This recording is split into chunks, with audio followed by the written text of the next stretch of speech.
Journal. Merci beaucoup. Le Royaume du Maroc et le Burkina Faso renforcent continuellement leur coopération bilatérale. Depuis ce matin et ce jusqu'au 22 octobre prochain, les experts des deux pays évaluent la mise en œuvre des différents accords entre les deux pays. C'est à la 5e session de la commission mixte de coopération entre le Burkina Faso et le Maroc. L'ouverture des travaux avec Lassina Ouattara et Tanga Kafando. À cette 5e session de la commission mixte de coopération entre le Burkina Faso et le Royaume du Maroc, les experts vont évaluer la mise en œuvre des 11 accords signés lors de la 4e session et formuler des recommandations pour le renforcement continu des programmes de coopération. À ces accords s'ajoutent 28 autres accords de coopération dans plusieurs domaines.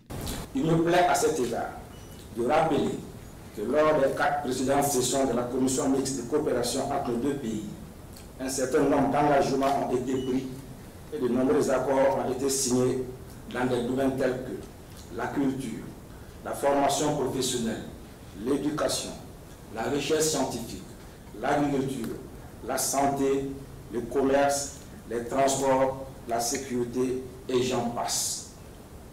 C'est dire donc que le champ de la coopération entre les deux pays s'étend à tous les secteurs d'intérêt commun. Le Maroc est un partenaire de premier plan du Burkina Faso et de l'AES, surtout dans le cadre de la lutte contre le terrorisme et dans la nouvelle configuration géopolitique et géostratégique. Les relations entre le Maroc et le Burkina Faso, toujours citées comme un modèle de coopération sud-sud, ont connu une évolution majeure sous la conduite éclairée de Sa Majesté le roi Mohamed VI de la VI et son Excellence le capitaine Ibrahim Traoré, président du Faso, chef de l'État.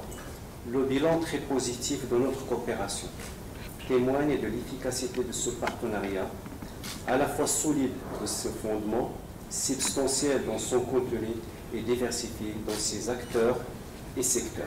La 5e session de la commission mixte de coopération entre le Burkina Faso et le Royaume du Maroc se tient après celle de Rabat du 5 au 9 juin 2024.